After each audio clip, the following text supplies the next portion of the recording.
आश्चर्यजनक कथाएं गोवा के दो सज्जन श्रीमती औरंगाबादकर। इस अध्याय में गोवा के दो महानुभाव और श्रीमती औरंगाबादकर की अद्भुत कथाओं का वर्णन है। गोवा के दो महानुभाव। एक समय गोवा से दो महानुभाव श्री साईं बाबा के दर्शनार्थ शिरडी आए। उन्होंने आकर उन्हें नमस्कार किया। यद्यपि वे दोनों एक ही साथ आए थे, फिर भी बाबा ने केवल एक ही व्यक्ति से 15 रुपये दक्षिणा मांगी, जो उन्हें आदर सहित दे दी गई। दूसरा व्यक्ति भी उसे सहर्ष 35 रुपये दक्षिणा देने लगा, तो उन्होंने उनकी दक्षिणा लेना अस्वीकार कर दिया। लोगों को बड़ा आश्चर्य हुआ। उस समय सामा भी वहां उपस्थित थे। उन्होंने देखा कि देवा, ये क्या है? दोनों एक साथ ही तो आए हैं। इनमें से एक की दक्षिणा तो आप स्वीकार करते हैं और दूसरा जो अपनी इच्छा से भेंट दे रहा है उसे अस्वीकार कर है। यह भेद क्यों? तब बाबा ने उत्तर दिया, श्यामा, तुम नादान हो। मैं किसी से कभी कुछ नहीं लेता। यहाँ तो मस्जिद माई ही अपना ऋण मांगती है और इसलिए देने वाला अपना ऋण चुकाकर मुक्त हो जाता है। क्या मेरे घर कोई संपत्ति या बाल बच्चे हैं जिनके लिए मुझे चिंता हो? मुझे तो किसी वस्तु की आवश्यकता नहीं है। मैं तो सदा स्वतंत्र हूँ। ऋण, शत्रुता तथा हत्या, इन सब का प्रायश्चित अवश्य करना पड़ता है और इनसे किसी प्रकार भी छुटकारा संभव नहीं है। अपने जीवन के पूर्वार्ध में ये महाशय निर्धन थे। इन्होंने ईश्वर से प्रतिज्ञा की थी कि यदि मुझे नौकरी मिल गई तो मैं 1 माह का वेतन तुम्हें अर्पित करूंगा। इन्हें 15 रुपये माहवार की एक नौकरी मिल गई। फिर उत्तरोत्तर उन्नति होते 30, 60, 100, 200 और अंत में 700 रुपये तक मासिक वेतन हो गया। परंतु समृद्धि पाकर ये अपना वचन भूल गए और उन्हें पूरा न कर सके। अब अपने शुभ कर्मों के ही प्रभाव से इन्हें यहाँ तक पहुंचने का सौभाग्य प्राप्त हुआ है। अतः मैंने इनसे केवल 15 रुपये ही दक्षिणा मांगी, जो इनके पहले माह की पगार थी। दूसरी कथा। समुद्र के किनारे घूमते घूमते एक भव्य महल के पास पहुंचा और एक दालान में विश्राम करने लगा। उस महल के ब्राह्मण स्वामी ने मेरा यथोचित स्वागत कर मुझे बढ़िया स्वादिष्ट पदार्थ खाने को दिया। भोजन के उपरांत उसने मुझे अलमारी के समीप एक स्वच्छ स्थान शयन के लिए बतला दिया और मैं वहीं सो गया। तब मैं प्रगाढ़ निद्रा में था, तो उस व्यक्ति ने पत्थर खिसकाकर दीवार में सिंध डाली और उसके द्वारा भीतर घुसकर उसने मेरी जेब काटी। निद्रा से उठने पर मैंने देखा कि मेरे 30,000 रुपये चुरा लिए गए हैं। मैं बड़ी विपत्ति में पड़ गया और दुखित होकर रोता हुआ बैठ गया। केवल नोट चुरा लिए थे, इसलिए मैंने सोचा कि यह कार्य उस ब्राह्मण के अतिरिक्त और कोई किसी का नहीं है। मुझे खाना पीना कुछ भी अच्छा न लगा और मैं एक पखवाड़े तक दलान में ही बैठे बैठे चोरी का दुख मनाता रहा। इस प्रकार 15 दिन व्यतीत होने पर रास्ते से जाने वाले एक फकीर ने मुझे दुख से बिलखते देखकर मेरे रोने का कारण पूछा। तब मैंने सब हाल उससे कह सुनाया। उसने मुझसे कहा कि यदि तुम मेरे आदेशानुसार आचरण करोगे तो तुम्हारा चुराया धन वापस मिल जाएगा। मैं एक फकीर का पता तुम्हें बता देता हूँ, तुम उसकी शरण में जाओ और उसकी कृपा से तुम्हें तुम्हारा धन पुनः मिल जाएगा। परंतु जब तक तुम्हें अपना धन वापस नहीं मिलता, उस समय तक तुम अपना प्रिय भोजन त्याग दो। मैंने उस फकीर का कहना मान लिया और मेरा चुराया धन मिल गया। जब मैं समुद्र तट पर आया, जहां एक जहाज खड़ा था जो यात्रियों से ठसाठस भर चुका था, भाग्यवश वहां एक उदार प्रवृत्ति वाले चपरासी की सहायता से मुझे एक स्थान मिल गया। इस प्रकार मैं दूसरे किनारे पर पहुंचा और वहां से मैं रेलगाड़ी में बैठकर मस्जिद मैया पहुंचा। कथा समाप्त होते ही बाबा ने श्यामा से इस अतिथियों को अपने साथ ले जाने और भोजन का प्रबंध करने को कहा। तब श्यामा उन्हें अपने घर ले गया और उन्हें भोजन कराया। भोजन करते समय श्यामा उनसे कहा कि बाबा की कहानी बड़ी ही रहस्यपूर्ण है, क्योंकि न तो वे कभी समुद्र की ओर गए हैं और न उनके पास 30,000 रुपये ही थे। उन्होंने न कहीं भी यात्रा की, न उनकी कोई रकम ही चुराई गई और न वापस आई। फिर सामा ने उन लोगों से पूछा कि आप लोगों को कुछ समझ में आया और इसका अर्थ क्या था? दोनों अतिथियों की घियां बढ़ गई और उनकी आंखों से आंसुओं की धारा बहने लगी। उन्होंने रोते रोते कहा, बाबा तो सर्वव्यापी, अनंत और परम ब्रह्म स्वरूप है।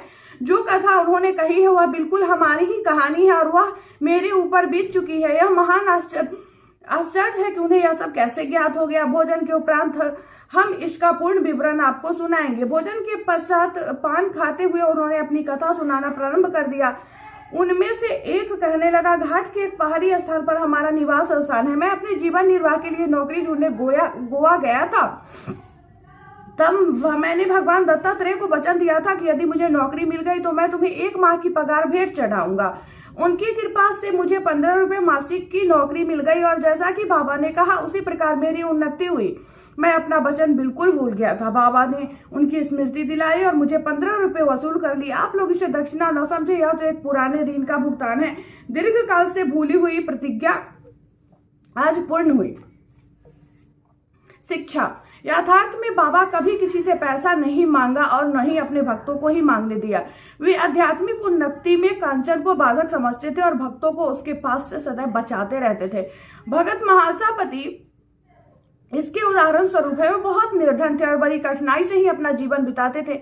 बाबा उन्हें कभी पैसा मांगने नहीं देते थे और न ही वे अपने पास की दक्षिणा में से उन्हें कुछ देते थे। एक बार एक दयालु और सहृदय व्यापारी हंसराज ने बाबा की उपस्थिति में ही एक बड़ी रकम महासापति को दी, परंतु उन्होंने उसे अस्वीकार किया।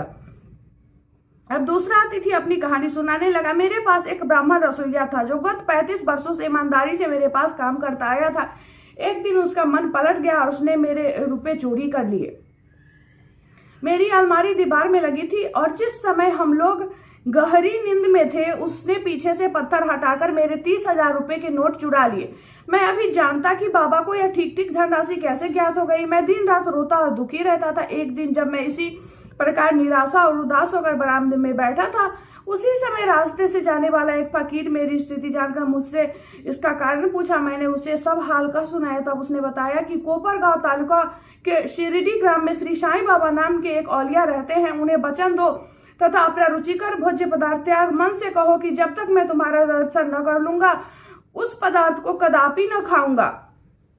तब मैंने अन्न खाना छोड़ दिया और बाबा को वचन दिया, बाबा जब तक मुझे तुम्हारे दर्शन नहीं होते तथा मेरी चुराई गई धनराशि नहीं मिलती तब तक मैं अन्न न ग्रहण करूंगा। इस प्रकार जब 15 दिन बीत गए तब वह ब्राह्मण स्वयं ही आया और सब धनराशि लौटाकर क्षमा याचना पूर्वक कहने लगा कि मेरी मति ही भ्रष्ट हो गई थी, जो मुझसे ऐसा अपराध हुआ, मैं आपके पैर पड़ता हूँ, मुझे क्षमा करे। इस प्रकार सब ठीक ठाक हो गया। जिस फकीर से मेरी भेंट हुई थी तथा जिससे मुझे सहायता पहुंचाई थी, वह फकीर मेरे देखने में कभी नहीं आया। मेरे मन में श्री साईं बाबा के दर्शन की जिनके लिए फकीर ने मुझसे कहा था बड़ी उत्कंठा हुई। मैंने सोचा कि जो फकीर मेरे घर पर आया था वह साईं बाबा के अतिरिक्त अन्य कोई नहीं हो सकता। उन्होंने मुझे कृपा कर दर्शन दिया और मेरी इस प्रकार सहायता की। उन्हें 35 रुपए का लालच कैसे हो सकता है। इसके विपरीत हुए अहेतु कृपा करके आध्यात्मिक उन्नति के पथ पर ले जाते हैं। जब चोरी की गई राशि से मुझे पुनः प्राप्त हो गई तब मेरे हर्ष का परावार न रहा। मेरी बुद्धि भ्रमित हो गई और मैं अपना वचन भूल गया।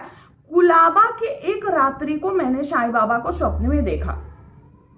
तभी मुझे अपनी शिरडी यात्रा के वचन की स्मृति हो आई। मैं गोवा पहुंचा और वहां से एक स्टीमर द्वारा बंबई पहुंचकर शिरडी जाना चाहता था, परंतु जब मैं किनारे पहुंचा तो देखा कि स्टीमर खचाखच भरा हुआ है, उसमें बिल्कुल भी जगह नहीं है। कैप्टन ने मुझे चढ़ने न दिया, परंतु एक अपरिचित चपरासी के कहने पर मुझे स्टीमर में बैठने की अनुमति मिल गई और मैं इस प्रकार बंबई पहुंचा। फिर रेलगाड़ी में बैठकर यहाँ पहुंच गया। बाबा के सर्वव्यापी और सर्वज्ञ होने में मुझे कोई शंका नहीं है।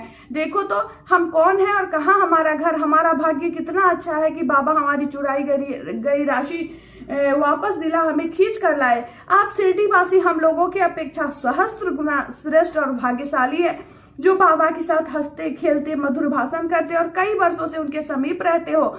यह आप लोगों के गत जन्मों के शुभ संस्कारों का ही प्रभाव है जो कि बाबा को यहाँ खींच लाया। श्री साईं ही हमारे लिए दत्त है। उन्होंने ही हमारी प्रतिज्ञा कराई तथा जहाज में स्थान दिलाया और हमें यहाँ लाकर अपनी सर्वव्यापकता और सर्वज्ञता का अनुभव कराया। श्रीमती औरंगाबादकर। सोलापुर के सखाराम औरंगाबादकर की पत्नी 27 वर्ष की दीर्घ अवधि के पश्चात में संतान प्राप्ति के निमित्त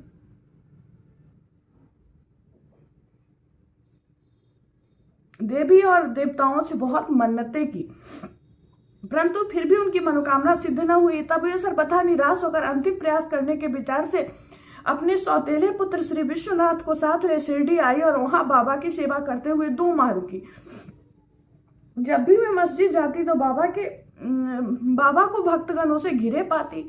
उनकी इच्छा बाबा से एकांत में भेंट कर संतान प्राप्ति के लिए प्रार्थना करने की थी, परंतु कोई योग्य अवसर उनके हाथ न लग सका। अंत में उन्होंने सामा से कहा, जब बाबा एकांत में हो तो मेरे लिए प्रार्थना कर देना। सामा ने कहा, बाबा का तो खुला दरबार है, फिर भी यदि तुम्हारी ऐसी ही इच्छा है तो मैं अवश्य प्रयत्न करूंगा, परंतु यश देना तो ईश्वर के ही हाथ में है। भोजन के समय तुम आंगन में नारियल और अगरबत्ती लेकर बैठना और जब मैं संकेत करूं तो खड़ी हो जाना। एक दिन भोजन के उपरांत जब सामा बाबा के गीले हाथ तौलियों से पोंछ रहे थे, तभी बाबा ने उनके गाल पर चिकोटी काट ली और सामा क्रोधित होकर कहने लगा, देवा, यह क्या आपके लिए उचित है कि आप इस प्रकार मेरे गाल पर चिकोटी काटे? मुझे ऐसे शरारती देव की बिल्कुल आवश्यकता नहीं जो इस प्रकार आचरण करे। तब हम आप पर आश्रित है, तब क्या यही हमारी घनिष्ठता का फल है? बाबा ने कहा, अरे तुम्हें तो 72 जन्मों से मेरे साथ हो, तुम तो 72 जन्मों से मेरे साथ हो, मैंने अब तक तुम्हारे साथ ऐसा कभी किया?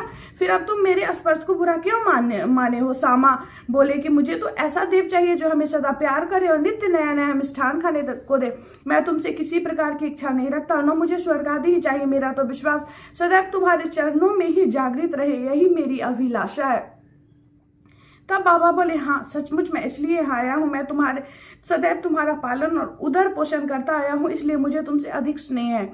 जब बाबा अपनी गादी पर विराजमान हो गए, तभी सामा ने उस स्त्री को संकेत किया। उसने ऊपर आकर बाबा को प्रणाम करके नारियल और धूप बत्ती भेंट की। बाबा ने नारियल हिलाकर देखा तो पानी से पूर्ण भरा था और बजता था। बाबा ने सामा से कहा, इस भाई की प्रार्थना है कि ठीक इसी प्रकार इसके पेट में भी बच्चा गुरगुर करे, इसीलिए आशीर्वाद सहित यह नारियल इन्हें लौटा दो। तब फिर बाबा बोले कि क्या नारियल से भी संतान की उत्पत्ति होती है? लोग कैसे मूर्ख है जो इस प्रकार की बातें गढ़ते हैं। सामा ने कहा कि मैं अपने वचनों के आशीष की शक्ति से पूर्ण अवगत हूँ और आपके एक शब्द मात्र से इस बाई के बच्चों का तांता लग जाएगा। अब तो टाल रहे हैं, आशीर्वाद नहीं दे रहे हैं। इस प्रकार कुछ देर तक वार्तालाप चला। बाबा बार बार नारियल फोड़ने को कहते, परंतु सामा बार बार यही हट पकड़े हुए थे कि बाबा इस भाई को दे दो। अंत में बाबा ने कह दिया, इसको पुत्र की प्राप्ति होगी। तब सामा ने पूछा, कब तक? बाबा ने उत्तर दिया, 12 मास में। अब नारियल फोड़कर उसके 2 टुकड़े किए गए। एक भाग तो उन दोनों ने खाया और दूसरा भाग उस स्त्री को दिया। तब सामा ने उस भाई से कहा, प्रिय बहन, तुम मेरे वचनों की साक्षी हो। यदि 12 मास के भीतर तुमको संतान न हुआ तो इस देव के सिर पर ही नारियल फोड़कर इसे मस्जिद से निकाल दूंगा, और यदि मैं इसमें असफल रहा तो मैं अपने को माधव नहीं कहूंगा। जो कुछ भी कह रहा हूं इसकी सार्थकता तुम्हें शीघ्र ही विदित हो जाएगी। 1 वर्ष में ही उसे पुत्र रत्न की प्राप्ति हुई और जब बालक 5 मास का हुआ, उसे लेकर वह अपने पति सहित बाबा के श्री चरणों में उपस्थित हुई। पति पत्नी दोनों ने उन्हें प्रणाम किया और कृतज्ञ पिता श्री मान औरंगाबाद ने 500 रुपये भेंट किए, जो बाबा ने घोरे श्याम कर्ण के लिए छत बनाने में काम आए। श्री सद्गुरु साईनाथ वरनमस्तु। शुभम भवतु। अनंत कोटि ब्रह्मांड नायक राजाधिराज योगी राज परम ब्रह्म श्री सच्चिदानंद सद्गुरु साईनाथ महाराज की जय।